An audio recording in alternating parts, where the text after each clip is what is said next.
6 weather day. All right, on this First Alert 6 weather day, many OPPD customers waking up in the dark this morning due to the power outages across the metro. This is a live look at the map. As you can see, hundreds without power still, mostly in Douglas County, hundreds more in the Mid-American Energy's Council Bluffs area, also in the darkness. So far, no word yet on the estimated time to restore service. We are getting new video of last night's storm. So this is a look from the Nebraska DOT cams at Highway 370 and 84th Street. Boy, was that coming down to hard. Man, look at that. Wind-driven rain. Yeah. Intense there. And more video. This is a look from NDOT at I-480 at Leavenworth. Plenty of rain coming down here as well. You can see kind of in those lights really illuminating just how heavy those raindrops are. All right, and take a look at this video. This was just outside of our studio near 36 in Farnham. As you can see, plenty of thunder. Well, you can't see the thunder, but there was. And lightning, there that is, and also heavy rain. All right. Well, we're going to thank you for joining us. Absolutely. Good to have you with us as we start this First Alert 6 streaming. I'm Erin Hartley.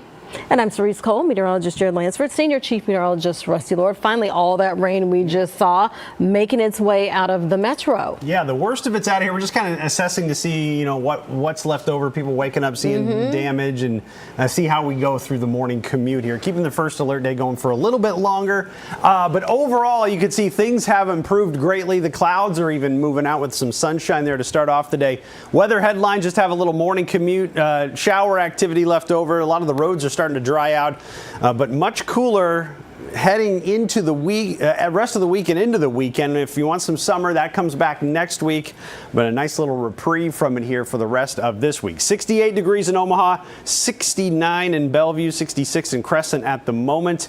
Most of us in the 60s. The last little 70-degree readings, Falls City and Maryville, but we should start to climb. We've taken the heat out of the equation today, but we're still muggy. Dew point in the 60s with that muggy meter, so you're going to notice the moisture is still there, and that's going to be the case today. But it'll be a lot better because of quite a few clouds and the cooler air that's going to be in place. Now, complex of showers and storms racing off towards the east, and that has moved out pretty quickly. And now we've seen some new development, a little swirl back here south of McCook that will be the next little batch that is the reason why we can't remove rain chances entirely from the forecast today.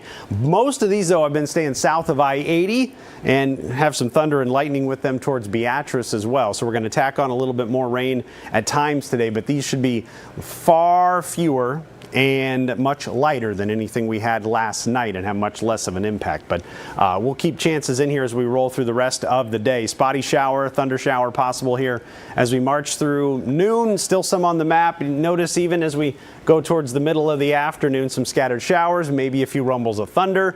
In between any clouds, we'll get a chance to warm a little. I think we can get up near 80 degrees for that high. But it should feel so much better than anything we've had so far this week. And you can see into the evening, still some spotty showers, maybe a couple of storms. By 10 o'clock, still some of those on the map. But overnight, any activity should fade away, and it should be much quieter to start off the day on Thursday with us in the mid-60s. And the dew points dropping. Notice the muggy meter taking a dive gradually during the day tomorrow. That's that drier and comfortable air settling in by the end of the day. We're right on the edge of pleasant and feeling pretty good as we round out a Thursday. 79 for the high there, 79 on Friday. Some great weather to round it out this week after going 96, 97, and 97 the last 3 days. I mean, I don't mind the fluctuation, especially during the summer months when, of course, you can just get those straight several days of just nonstop heat. We get a little bit of break sometimes. Yeah, and we're getting a big one here, it looks like, into the weekend, too. So that stretch that you got right there is going to continue likely at least into Saturday before we start to see the muggy meter go up a little bit more into next week. So we'll get back to our regularly scheduled summer by next week. And start to feel the effects of that even by Sunday with the humidity returning. But overall, temperatures the next 5 days, upper 70s to right around 80 degrees with, I think, the best day probably lining up Friday. You get the cool morning down in the 50s, trying to recover a little bit. Lowest humidity, still pretty good by Saturday morning, and then we'll bump it back up a little bit for next week with 80s to near 90 back in play. Some thunderstorms trying to return by Sunday, and highs, again, a little closer to where they typically are this time of year, which is upper 80s. That Friday would be a great day to take off from work. It's weird. I don't know anybody who might be doing that either. All right, let's move on to traffic here. You seeing some impacts from the storm overnight affecting the commute? Yeah, it's going to be something I'm watching closely. We do have one spot where we've had some damage from trees that has resulted in some impacts to the road. And what I'm talking about is a branch that's been knocked down across the road on 90th. This is between Dodge and Pacific. You can see how things are slowing down quite a bit. Southbound is actually completely blocked as a result of this. It's actually just a bit further south than where that icon is that I have there. So roughly right around here is where we're looking at this. Southbound completely blocked, only one lane of travel as you're heading northbound through this area as a result of this. We do have a crew that's on the scene. I know we're working on getting a live shot. Just let me know if we end up getting that. But we are looking at definitely some impacts here. So you might consider a different route. Maybe use 84th as your route to go north-south instead of 90th until that can get cleaned up here this morning. And a lot of times we start getting more of these reports as we get toward about this point in the morning. People are waking up, assessing what has happened overnight. So if we start to hear about any other situations like that as we go through the course of the stream, we'll let you know that, give you that first alert. In non-storm related news, we are looking at slowdowns starting to build again on Blair Highs. You're approaching 680. That's been a common place for slowdowns over the last few mornings. And also I-80 starting to slow a little bit as you're heading into that construction zone, of course. A couple of things to keep in mind as you're heading out this morning. The roads are still wet in some spots. Some of the roads have dried, but I would especially watch some of those curves, interchanges, ramps. That could be a little slick. Something else I noticed on my way into work, some of those construction zones, some of the cones got kind of moved around and kind of felt like I was driving in an obstacle course a little bit. So watch for that this morning if you're going through any routes that take you through construction zones. That's good advice. Sure, thank you. Some breaking news we are following. A person is in the hospital after this early morning crash. Officers called to southbound I-680 at Dodge just after the morning hours. This is a closer look at one of our NDOT cams. You can see flashing lights in the distance. We don't yet know what caused this crash. We also do know the victim's injuries are not life-threatening. We'll update you on air and online as we know more. We're still tracking some breaking news this morning. A community left shaken after a massive explosion at a former grain elevator on the southern edge of Fremont. Yeah, this morning it appears 3 people are still trapped in the debris. Our Maria Kate is live in South Fremont with the very latest this morning. Maria? Aaron and Cerise, at this point we've been out here for about 3 hours now, and the crews have been here working tirelessly all overnight, continuing their search. Take a look behind me. You can see the Horizon Biofuels building where that explosion happened, the smoke radiating off of that building and the top of it completely blown off this morning. Now, this explosion had happened yesterday shortly before noon on Tuesday, and right now investigators are treating this as a rescue mission. Again, this is the site of Horizon Biofuels, and we just want to take a moment to show you what the building looked like before that explosion. So let's take a look at that picture now. You can see that here on your screen. Now let's take a look at the after. Horizon Biofuels, they make wood pellets and animal bedding under the name Elkhorn Valley Animal Bedding. Now, several members of Nebraska Task Force 1, they're helping out with this rescue. We're told the elevator in the building, it was unstable after the explosion, and the task force that was designed for this type of operation, they couldn't initially get into the building. But here's what the Fremont Fire Department had to say. Early on, we tried to get access, but just due to the collapse with the mangled steel, and we were unable to get inside. And at that point, that's when we made the call for Task Force 1 to come in. Now, officials are working to give us an update. We're expecting to hear more from them this morning at 10 o'clock. If you do want to watch that, we will be giving you updates on our website, FirstAlert6.com. We'll have it on our app as well, Facebook, YouTube pages. So tune in to get those updates at 10 a.m. and we will, of course, update you on air and online as well. For now, Aaron and Cerise, I'll send it back to you. All right, Maria Kay live this morning. Maria, thank you. We have learned the 3 people missing after that massive explosion in Fremont are a father and his 2 daughters. We spoke to a man who says he is the stepdad of the oldest girl.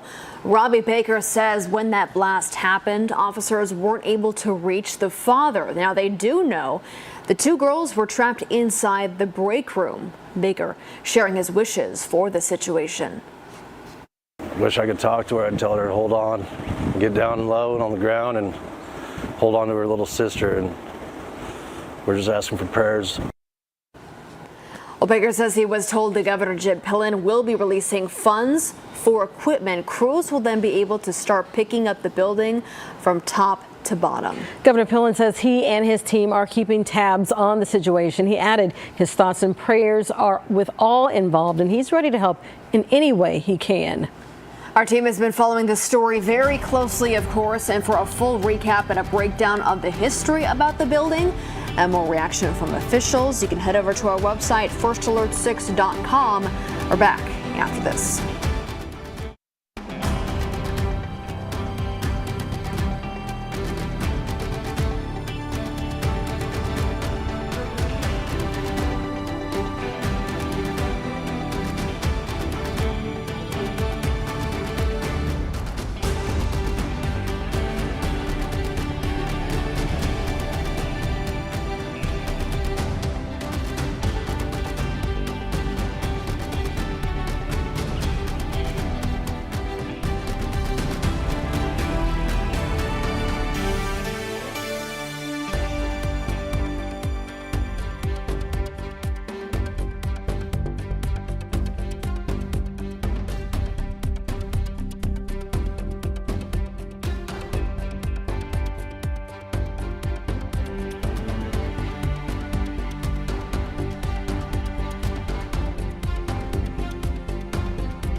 All right, welcome back. Time now 7:15 as things get started on a Wednesday morning. Let's take a closer look at how much rain we've gotten over the past couple of days. Yeah, some of the totals have been bouncing around a little bit from last night's storms. It looks like now officially in Omaha, probably going to 1.5 inches total, given how some of the gauges add things up. So 1.5 inches now in the metro, and some of the heaviest totals were on the north side of the viewing area where we had 1 to 2 inches. Lighter amounts as you went a little farther south, but you can see just outside the viewing area where the 3s and the 4s were on the north edge up near Sioux City. North of Denison, north of Carroll, where we had the 2s, 3s, and 4s. And now that's left some muggy air in place. And that's where we're at the moment with the dew point of 66 degrees. The muggy meter, we're going to stay there in the muggy range today, but that pairs up with cooler air, right around 80 for the high today. That'll be a lot better. There's the line of thunderstorms barreling across to Iowa, and no severe watches or warnings right now. It's taking the steadier rain that way too, but you can see those spotty showers still to the west, and that's what we'll likely contend with at times today as we march through the course of your Wednesday. Heaviest right now down south of I-80. That's where that batch most likely stays, but some of that could drift north over the course of the day. Right around 70 degrees as we go through 10 o'clock, and then up near 80 to end the day. So we'll move about 10 degrees today, have quite a few clouds around, but overall a better feel to the day And tomorrow, we're going to take a little bit of that humidity out of the air and pair it up with some comfortable temperatures. 79 for the afternoon high with mostly cloudy skies in the morning, gradually decreasing clouds in the afternoon. Look at that muggy meter dipping by Friday. That's going to be the day with the best weather and the most pleasant air out there before things start to rebound heading into the weekend. And you can see what this looks like when we show you the bigger picture. There's those cooler colors settling in for Thursday, for Friday and Saturday. Enjoy that. That air retreats to the east, and then by middle of next week we start to build back some heat with the brighter and warmer colors. So what will happen is that'll get us back to some gradually bigger, more widespread heat. But in the short term, look at this. Thursday 79, Friday 79, and the key to this is the overnight lows. Look at that, 56 to start Friday, 59 as we start off Saturday. A beautiful 5-day stretch there that looks really, really good and a lot better than 96, 97, and 97. Heck yeah, you can say that again. Okay, so these next few days look really good. What about the 10-day? Do those 70s continue? Or are we being greedy? A little greedy beyond 5 days at this time of the year, but hey, still pretty good on Sunday and Monday. We'll start to heat it up by the middle of next week with some highs near 90 degrees, the way it looks. And overall, you head towards the middle of the month, warmer than average weather, likely to win out. That probably means many days upper 80s to near 90. We'll see if there's any more heat waves beyond that. But in the short term, some really good stuff here to round out the week and head into this weekend. So enjoyed a lot of outdoor things this weekend, and it looks like the weather's going to line up perfectly. Usually, you buy tickets to stuff, you anticipate sweating in late July, and not this weekend. Probably not going to be the case. That's awesome. All right, Rusty, thanks. In the meantime, we'll get an update on traffic with Jared. Yeah, and continue to watch any post-storm impacts that we could have on the roadways. And I'm going to start by giving you kind of the 4-camera view that we have throughout the metro. And you're seeing many of the roads are looking pretty decent at this point. We are actually looking at some of these roads starting to dry out. Not all of them. You can see we are still a little bit damp on 144th, and some other roads could have actual wetter conditions than that. So continue to use some caution is a good idea as you head out the door this morning. This is 90th and Dodge, and off to the south of this, as you get closer toward Pacific, is where we're seeing one of our bigger issues at this point. It is a branch that is blocking most of 90th, so it's a pretty large branch we're talking about. Southbound traffic is completely blocked, the lanes southbound, and only one lane that's open as you're heading northbound. So again, this morning it might be a good idea to use 84th as an alternate route, try to work your way around that and avoid that area until you can get that cleaned up here this morning. Other spots that are running slowly this morning, we are looking at Blair High with some delays as you're approaching 680, and then a little further to the south we're starting to get some of that stacking up that we see from time to time on I-80 as you're getting to that construction zone. All told, so far we're doing pretty good as far as any kind of storm impacts. We'll continue to track it though as the morning goes on. We're getting a lot more vehicles on the road right now. We'll see if we start to have more issues as that happens. All right, Jared, thank you. Well, Douglas County Commissioners approve a massive budget. It's set to fund county infrastructure, public safety, and health centers. Approval not coming though without controversy. One county commissioner tells us he doesn't believe there was enough time to gather input from the community. So the documents on this $636+ million budget came to us in the last 24 hours, and we're allowed 12 minutes to question anybody that we want, our finance director particularly. That's just not enough. Well, Commissioner Ray is the one to vote against the budget. We have a full breakdown of the budget for you to check out up at our website, firstalert6.com. Happening today, a first alert to anyone visiting the riverfront parks. The city is closing Heartland of America Park for the Maha Music Festival, and it won't reopen until Monday. The closures include the skate ribbon. You can still check out the other riverfront parks this week, including Jean Leahy. Well, taking the phrase "eat more chicken" quite literally. We'll explain when First Alert 6 streaming comes back.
New this morning, a 20-year Pennsylvania man is celebrating 5 years of eating Chick-fil-A every single day. Every day? That's a lot of Chick-fil-A. Except for Sundays, right? When the chicken chain that's is a good closed, point. of course. So Chick-fil-A has become a constant in Dan Limbon's life, from birthdays to graduations. He loves it so much, he collects handmade memorabilia and official merch, as you see there. He even has a tattoo to commemorate his half-decade streak. Limbon says he has no plans of stopping anytime soon. He actually plans on traveling abroad as Chick-fil-A begins opening up locations outside of the U.S. Wow. Right. Now that is a diehard Chick-fil-A fan. I wonder how many different locations he's been to. Yeah. Probably most in his area, for sure. I've never heard of anybody doing that other than, McDonald's throughout the years. But yeah, Chick-fil-A's menu, there's not a lot of variation. Yeah, you could get your chicken sandwich, you could get your strips, Your nuggets and maybe a salad. yeah.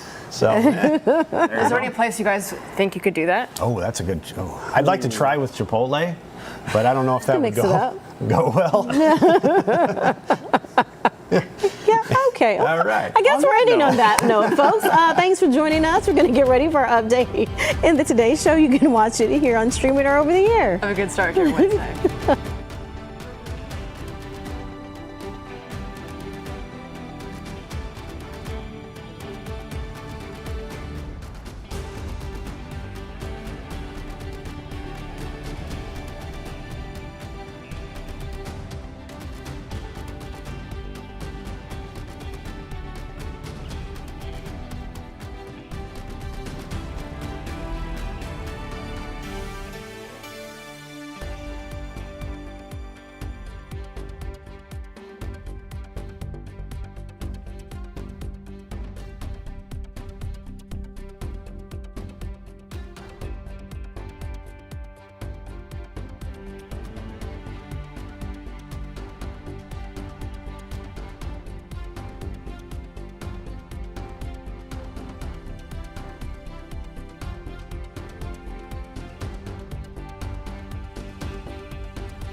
Live from WOWT, this is a First Alert 6 weather day.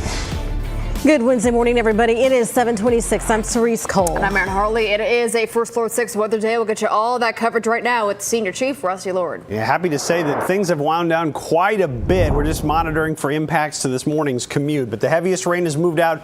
Still some thunderstorms south of Lincoln, but those are fairly weak, and most of those are staying south of I-80 thus far. Still, can't rule out rain at any point here the rest of the day. Chances are small, but they're still there given what we have on the map to the southwest. Steadiest have moved out. Best odds right now, as you can see this morning, look like they're going to be south of the metro. Upper 60s to start off the day. Still going to be fairly muggy. May even get a little steamy, so we've taken the heat out of the air. We haven't removed the humidity just yet. That will come during the day tomorrow, but you can see what's left of the showers and thunder showers. Still some of those by 9 o'clock. And as we march through the day, just can't remove that rain chance entirely. Quite a few clouds. Temperatures mostly in the 70s with spotty showers, even heading towards this evening's commute. Let's send it over to Jared, get a look at the impacts from last night's storms. And the most direct impact that we have right now is on 90th Street, where you have a large branch that's been knocked down and is blocking much of the road. All southbound traffic, all southbound lanes are blocked, and only one lane northbound open. So at this point, you're probably going to want an alternate route, and you can see between Dodge and Pacific, 84th is moving along pretty well. So you might want to utilize that until that tree debris can get cleaned up. Elsewhere, we've got a few slowdowns. Blair High near 680, I-80 on either side of that construction near Giles. Watch for maybe a wet spot or two as you're heading about your commute.